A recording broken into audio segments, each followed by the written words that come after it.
As I am beginning to speak on the program this morning, I just took a look at my monitor on the wall. The president is being joined by the leader of India, and the two of them are having a conversation about climate change. Now, India and China are two of the fastest growing economies in the world, and they have pledged to reduce their carbon footprint slightly over the next quarter century. We say slightly, while the rest of the world, the third world, many countries, many of these tiny countries in Africa, which have virtually no footprint whatsoever, have already said they would cut theirs to zero. Well, other than the family cow, there really isn't a lot going on in many parts of Africa. Little flatulence from that, but that's really about all that those people happen to be contributing. 7 minutes after 8 o'clock, Bill Colley with you on Top Story this morning. 5. Yeah, that's our temperature. Well, it depends. Some sources are telling me it's 3. When I was driving in this morning, I left the house. I looked at one of the online services, and it said it was 2. While I was driving into work, it dropped to 0. It was still a little warmer, it seems, than yesterday morning, which just after sunrise was nippy, to put it mildly. So climate change taking place all over the world, and much colder in the Mountain West right now than it normally would be. And so we have to take that into account, I think, as the henny pennies are running around screaming that the sky is falling and that we need to stop the seas from rising. And if we would only do this, then ISIS would simply recede, go away, and put up the white flag instead of the black flag. I want to thank you for joining me this morning. We have some guests coming along in just about 10 minutes. The ladies from Victory Home Restoration are coming back to join us. They were here one day last week talking about their big community Thanksgiving dinner, which took place Wednesday night. On Friday, their Christmas fundraiser began. They are selling Christmas trees. They will talk with us about that and what the proceeds will help, where the proceeds will go and who's going to benefit in that situation. Also, Randy Staples will be joining us a little later in the program as well. I want to thank you for joining me this morning. First of all, this whole business about climate change and what's going on around the world. Big talks going on in Paris, which were a couple of weeks ago, still on the docket, but a couple of weeks ago, Paris was rocked by a major terrorist attack, as many of you know. That has become secondary to the climate talks, and in fact, all of the stars are out marching in the streets of Paris, including British actress Emma Thompson. And I'm led to believe that she swam the English Channel and then she decided to hike on her own to Paris while munching on granola and weeds because she didn't want to fly in on a plane or do anything like that or drive in that would contribute to global warming. Now we've got to get serious about it, and this march is just one example of what's happening now. This summit's so different. 20 years ago, when we used to have climate change marches, it was always seen as a slightly sort of side issue. Now it's become the issue of the 21st century, and everyone has to take it seriously, and I think is. Especially well-paid actors who are flying in from England to take part. Probably many well-paid actors from Hollywood flew in as well, and they can also hit all of their favorite Paris night stops and get all gussied up before the morning. And then, speaking of contributing to global warming through flatulence, well, there you go. That you have the celebrity contingent there. And if Emma Thompson says this is a serious threat, with all of her scientific background, we have to take that as being the absolute gospel on this issue. President Obama, meanwhile, was speaking when he first arrived. I guess he was talking in some sort of wind tunnel, but about the importance of actually getting a handle on all of this. Nowhere has our coordination been more necessary or more fruitful than the topic that we're here to discuss during the Paris conference, and that is how the world can come together to arrest the pace of climate change. And again, if I could repeat it, officially right now, our temperature is 5. On a day when we are very concerned about global warming. When I walked outside today, too, I'd noticed there was a new dusting of snow. And as I walked along on the ice that's all over the streets and heard that snow and the ice going crunch, crunch, crunch below my feet, I said to myself, I really could use a little of that global warming right now. Here's a fellow writing in a newspaper, and it was picked up by the Daily Caller. An economist says we need to start exporting our oil, our U.S. oil, likely our coal, too. I think our coal is already being sent overseas, though, in large amounts. My daughter and I were driving one time along the East Coast, and we were coming up the highway near some of the big port cities, and we noticed all of these trains that were just loaded with coal.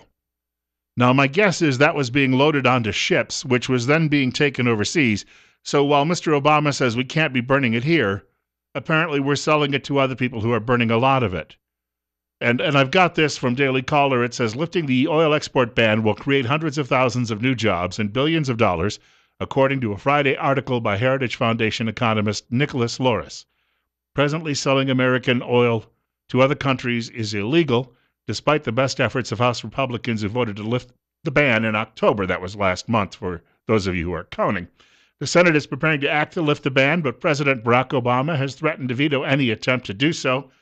Exporting oil will boost U.S. gross domestic product by $38 billion, reduce the trade deficit by $22 billion, and add 300,000 new jobs by 2020, according to studies cited by The Economist. Well, we could use that. Hillary Clinton says if she's elected president by 2020, every American will have internet access. You won't have a job necessarily, but, well, Democrats don't know how to create those, so they go around saying, war on women, war on gays, war on midgets, internet for everybody.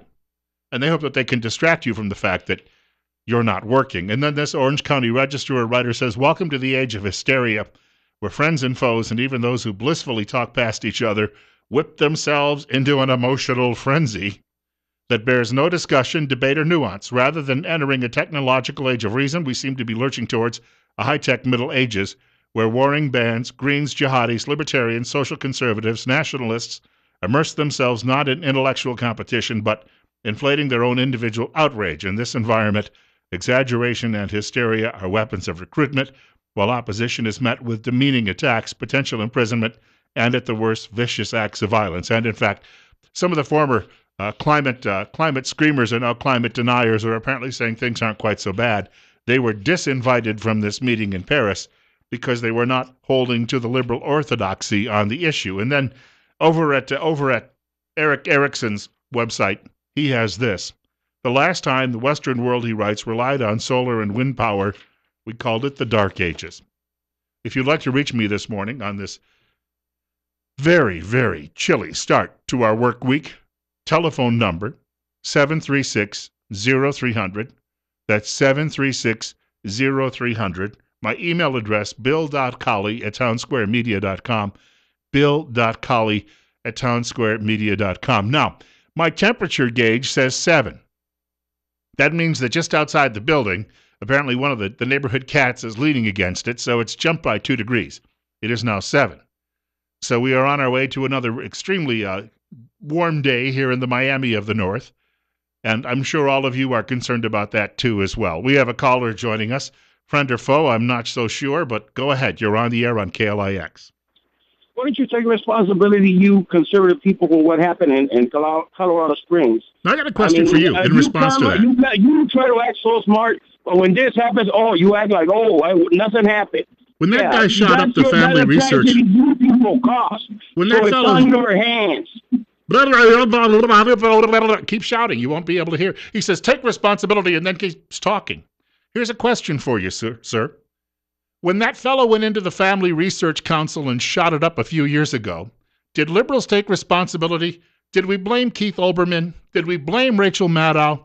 Did we blame what's his name, Ed Schultz? No, you didn't. Hello? So every time some kook does something, the people who are responsible for the kook doing that happen to be in talk radio.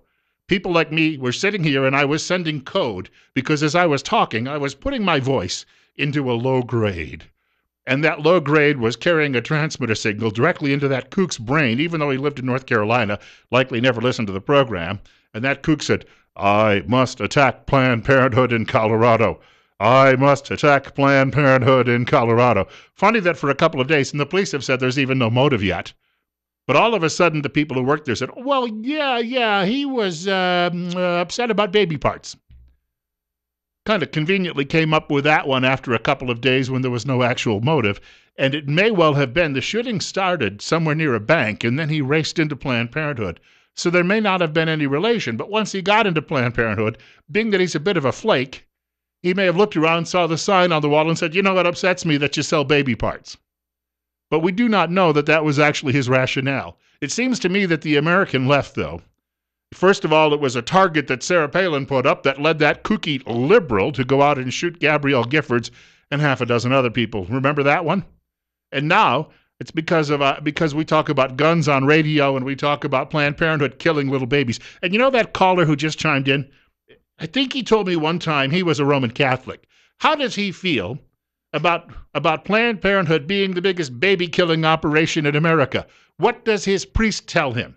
Of course, some of these priests, guitar-strumming liberals that they are, say, ignore that. Don't pay any attention to what God tells us. Just go have some fun.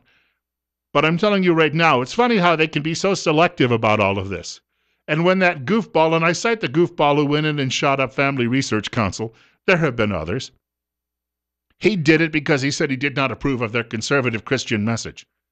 So therefore, he must have been influenced by Chris Matthews, or Lawrence O'Donnell, or Rachel Maddow, or Keith Olbermann, or Bill Maher, or some other funny comedian, right? Because after all, it only makes sense that if I'm beaming out signals on a carrier wave into nutcase's brains, then that nutcase must have been picking them up from MSDNC and all of the liberal newspapers that he was reading around the country. Wouldn't that be an appropriate comparison? I see that our screamer, is not calling back. And our screamer is not mentioning what his church teaches him about killing little babies in the womb. Now, it is a terrible tragedy that a police officer and several other people were killed in Colorado the other day. I think that we have to say that only because if we don't, then all of the liberals out there will say, well, he's not sufficiently upset about people dying in that situation, so therefore we know that he really actually enjoyed it happening because he's a conservative and he'd like to oppress all of us. Tell you what, it's a terrible thing that kooky guy who'd been living out in a forest somewhere went on a shooting spree. We do not know why yet, but this notion that somehow somebody sitting in a radio studio in Twin Falls, Idaho, convinced him to go do it seems a bit of a stretch, doesn't it? But then you'd have to have some sort of logical working mind to actually put that together. If you don't, and you're a nutcase yourself, then you'll blame it on somebody hosting a talk show thousands of miles from where that guy lived. 20 minutes after 8 o'clock. Bill Colley with you on Top Story. Speaking of things coming up, we're going to dial it down just a bit. We have a couple of the ladies here from Victory Home Restoration, and they have a wonderful fundraiser going on. They're going to be talking about a Christmas tree sale that they're involved with. Details coming up on that in just a few minutes on the program. I'd like to tell you, if you're an absolute kook and you'd like to call the radio show, I'll give you a number to another radio station somewhere else, and you can start doing that. But I prefer that the sane people call me on a daily basis. I know it's difficult. That guy gets one call a week, and he's got to call my show.